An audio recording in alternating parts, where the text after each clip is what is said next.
Hello my dear friends, welcome back once again students. आज हमारे साथ एक बहुत ही स्पेशल गेस्ट है सुदीप नाइक, जिन्होंने एमएस सेट जून 2025 में सक्सेस हासिल की। उनकी मुँह जुबानी जानेंगे उनका सफ़र कैसा रहा, किस तरीके से उन्होंने प्रिपरेशन प्लान किया। सबसे पहले सुदीप, आपका बहुत बहुत स्वागत है हमारे यूट्यूब के प्लेटफॉर्म पे। बहुत बहुत बहुत बहुत धन्यवाद सर। चलिए सुदीप, कैसा महसूस कर, how you are feeling, because इतनी मेहनत है इसके पीछे। How you are feeling right now? जी सर। पहले तो ये मतलब बिलीव कैसे कर पा रहा हूँ वही मुझे विश्वास नहीं हो रहा, क्योंकि मैंने एक सेट जो एग्जाम पास कर ली है। क्योंकि अभी भी मैं 2024 के बैच में पास आउट हूँ, और पिछले साल मैंने तैयारी की थी। पिछले साल तैयार करने के बाद एग्जाम जो मेरा सेट जो है 2 मार्क्स में रह गया था, मतलब एक क्वेश्चन में रह गया था। तो फिर से तैयारी शुरू की और इस साल हो गया, तो एक फीलिंग तो अच्छे हो रहे हैं। अच्छे, डेफिनेटली। सो सबसे पहले हमारे व्यूवर्स आपके बारे में जानना चाहते हैं, किधर से बिलोंग करते हो, मास्टर्स किधर से किया, तो अपने बारे में ज़रा बताइए हमारे व्यूवर्स को। जी मैं गोवा गोवा में रहने वाला हूँ। ओके। तो गोवा से मैं पिंडे पिंडे तालुका में रहने वाला हूँ, और मेरा जो मास्टर्स है, मैंने बैचलर्स मैंने सेंट जेवियर्स कॉलेज मापसा से किया, और फिर मास्टर्स गवर्नमेंट कॉलेज साकरी में किया, जो कि गोवा यूनिवर्सिटी से एफिलेटेड है। ऑलराइट।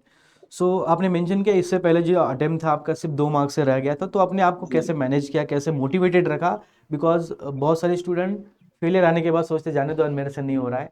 तो how you have maintain yourself? जी जी जी मतलब जब रिजल्ट आया पिछले साल, तो मुझे लग नहीं रहा था कि मेरा उस साल होगा। तो मैंने रिजल्ट चेक भी नहीं किया था, तो उस टाइम तो मतलब 2 दिन बाद मैंने रिजल्ट चेक किया, और फिर पता चला कि 2 मार्क्स से रह गया। फिर मुझे ही रियलाइज हुआ कि नहीं यार, हो सकता है। अगर इस साल में इतना क्लोज था, तो मतलब अगर मैं ठीक से पढ़ाई करूँ, ठीक से जो है रेफरेंसेस वगैरह सब देखूँ और पढ़ाई कर लूँ, तो हो सकता है। तो पूरे साल भर जो है यही मन में था कि इस साल ये फिर मुझे गम नहीं रहना चाहिए कि कुछ मार्क्स से रहना रहेगा, या ऐसा नहीं होना चाहिए। तो मतलब वो तैयारी चालू की, और फिर जो मोटिवेशन अंदर से ही आने लगा, तो वो अंदर का मोटिवेशन मुझे लगता है बहुत जरूरी है। डेफिनेटली। सो हमारे व्यूवर्स को बताइए, आईएफएस आपने मेंशन किया कि यूट्यूब से आपने पढ़ा है आईएफएस के लेक्चर्स, उसका फ़ायदा हुआ, तो जी उसके बारे में बताइए। तो कितना फ़ायदा हुआ आपको यूट्यूब के लेक्चर आईएफएस से? का मुझे लगता है बहुत फायदा हुआ मुझे। लास्ट मिनट जो बेसिक जो कॉन्सेप्ट्स है, और हम्म फिर हम्म पीवाई आपने सॉल्व किया, जो आपके लाइव क्लासेस में मैं शाम को अटेंड करता था। शाम 6 बजे की जो लाइव क्लासेस वो मैं मिस नहीं करता था। वो महीना भर जो सीरीज आपने एकदम से चलाई थी, मतलब वो बहुत ही ज्यादा हेल्पफुल रही। और उसके साथ ही साथ जो मॉक टेस्ट, अपने 1 रुपये वाला जो मॉक टेस्ट था, हम्म। उसमें जो आपने 3 टेस्ट दिए थे, मतलब वो क्वेश्चन करने का बाद असलियत पता चली कि कहाँ हम स्टैंड कर रहे हैं। और थोड़े आपने जैसे उसके बाद भी जो क्लास ली थी, उसमें बताया था कि थोड़े लेवल आपने वहां पर ज्यादा ही रखे थे, लेकिन वो मॉक टेस्ट आंसर करने के बाद कहीं पर कॉन्फिडेंस आ रहा था कि हाँ, मैं आंसर कर सकता हूँ एग्जाम, और कहीं डेफिनेटली। पर तो मैं हो रहा उसमें। यस। सो मेरा नेक्स्ट क्वेश्चन आपके लिए, आपने मेंशन किया कि आप जॉब करके तैयारी की थी, तो किस तरीके से आपने बैलेंस किया इक्वेशन को?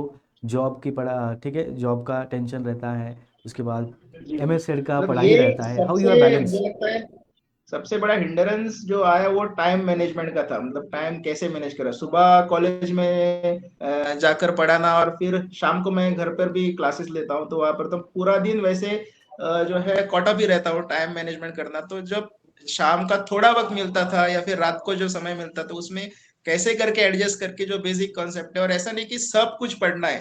एग्जाम के रिलेटेड जो इंपॉर्टेंट टॉपिक्स है और जिसमें ज्यादा वेटेज है, मुझे लगता है वो अगर टॉपिक्स हम ध्यान से पढ़े और उसमें ज्यादा फोकस करें, तो कहीं ना कहीं जो एम है हमारा कि एग्जाम को क्रैक करना है, उस तक हम पहुंच सकते हैं आसानी से। डेफिनेटली। सो आपने जब एमएस सेट की तैयारी स्टार्ट की होगी, सबसे पहले देखा होगा सिलेबस, क्या थोड़ा डर लगा था, इतना सारी चीज़ें पढ़नी है, कैसे हो पाएगा? So tell us about that. जी जी मतलब जब बैचलर्स के दरमियान जब टीवाई में कर रहा था, तो मैथमेटिक्स मेजर लिया, उसके बाद मास्टर्स भी लिया।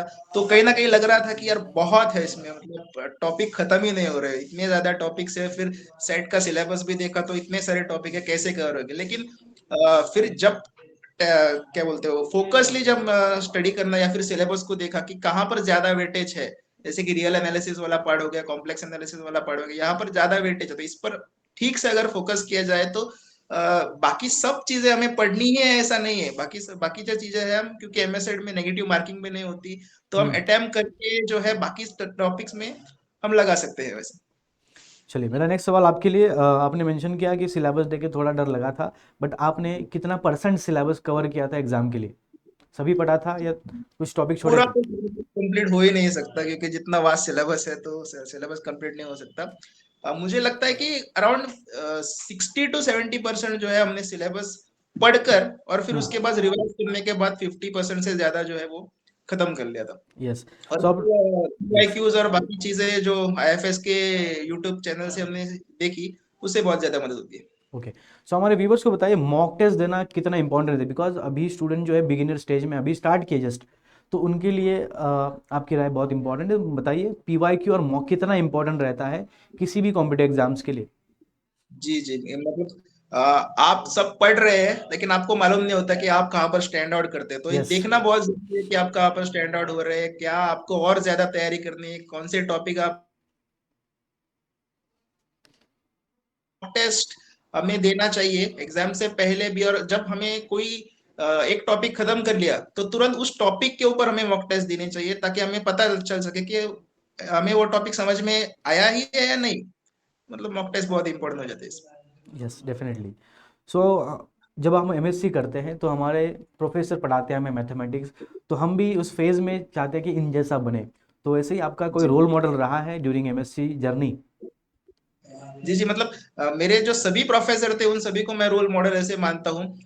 मेरे यूजी के प्रोफेसर्स भी है, उसके बाद मैंने गवर्नमेंट कॉलेज साकरे में भी पढ़ा, सभी प्रोफेसर्स को मैंने एक रोल मॉडल की तरह था। उनके सीखने का सिखाने का तरीका जो था, उनका कम्युनिकेशन स्किल, जिस तरह से वो पढ़ाते थे हमें, मतलब। और ज्यादातर मैं बार जब मैं भी पढ़ाता हूँ अभी कॉलेज में, तो उनके जैसे हाव भाव इमिटेट करने का भी हम्म। जो है वो प्रयास रहता है उनका, तो कहीं ना कहीं ये उनसे मोटिवेशन भी आता है और प्रेरणा भी जो है बहुत ज्यादा मिलती डेफिनेटली। है उनसे।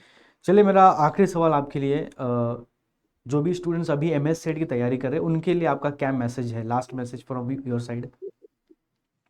जी जी, कितना भी समय है आपके पास, जो समय है वो कभी कम नहीं होता। जितना समय आपके पास मिलता है उसमें जो है बेस्ट आप दे सकते हैं। कोई भी समय कम नहीं होता। मुझे लगता है अभी से पढ़ना शुरू करना चाहिए, और अंतर्भाव से जो आपके मन में है कि अगर आप सब्जेक्ट से प्यार करते हैं, आपने सब्जेक्ट में एनरोल किया है, तो मतलब आप उस सब्जेक्ट को जानते हैं, और जितना पर्याप्त आपको टाइम मिल रहा है वो बहुत होता है, आप कर सकते हो। एक एग्जाम में नहीं हो रहा है तो आपको निराश नहीं होना है, फिर से स्टार्ट करना है, और मुझे लगता है हो जाएगा आसानी से। चलिए thank you so much for your valuable time and inputs.